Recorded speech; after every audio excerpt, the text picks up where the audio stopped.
Welcome to Yoyo cine talkies.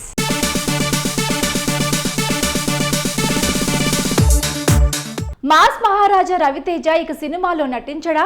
ప్రస్తుతం నెట్టింట్లో ఇలాంటి వార్తలే హల్చల్ చేస్తున్నాయి. తరచూ రవితేజ విషయంలో ఏదో కాంబినేషన్ పేరు వినిపిస్తున్నా ఇప్పటి వరకు ఏదీ పట్టాలెక్కలేదు. ఇదే సమయంలో రవితేజ ఆరోగ్యం విషయంలోనూ అనేక పుకార్లు వినిపిస్తున్నాయి. ఈ వార్తలపై మాస్ మహారాజా మాత్రం క్లారిటీ ఇవ్వడం లేదు. దీంతో ఆయన ఇక సినిమాలకు దూరం అయినట్లేనన్న వార్తలు ఊపందుకుంటున్నాయి. ఇంతకీ రవితేజ నిజంగానే సినిమాలకు దూరం అవుతున్నాడా?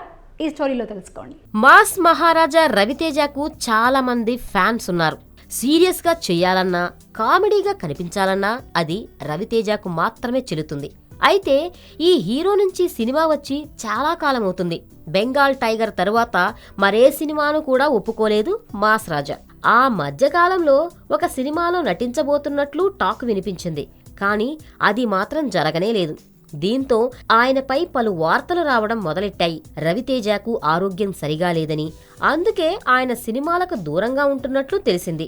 అందులో భాగంగానే చాలా దేశాలు తిరిగి హెల్త్ చెకప్ చేయించుకుంటున్నట్లు ఇండస్ట్రీ వర్గాలు చెప్పాయి. ఇక రవితేజ సినిమాలు చెయ్యరా అనే డౌట్ కూడా మొదలైంది. అలా ఏం లేదు, ప్రస్తుతం ఆయన తన ఫ్యామిలీతో కలిసి ఎంజాయ్ చేస్తున్నాడు. త్వరలోనే సినిమాలపై దృష్టి పెడతాడని కూడా మరో వార్త వచ్చింది. ఆయన నుంచి సినిమా వచ్చి ఏడాది అవుతున్నా మరే సినిమాకి కూడా గ్రీన్ సిగ్నల్ ఇవ్వకపోవడంతో అటు ఫ్యాన్స్ కూడా ఆలోచనలో పడ్డారు. ఈ హీరోతో సినిమా చేయడానికి చాలా మంది దర్శక నిర్మాతలు రెడీగా ఉంటే రవితేజ ఎందుకు లేట్ చేస్తున్నారో ఎవరికీ అర్థం కావటం లేదు.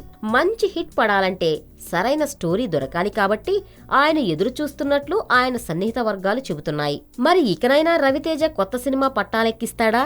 కనీసం తనపై వచ్చి పుకార్లకైనా చెక్ పెడతాడా లేదా చూడాలి.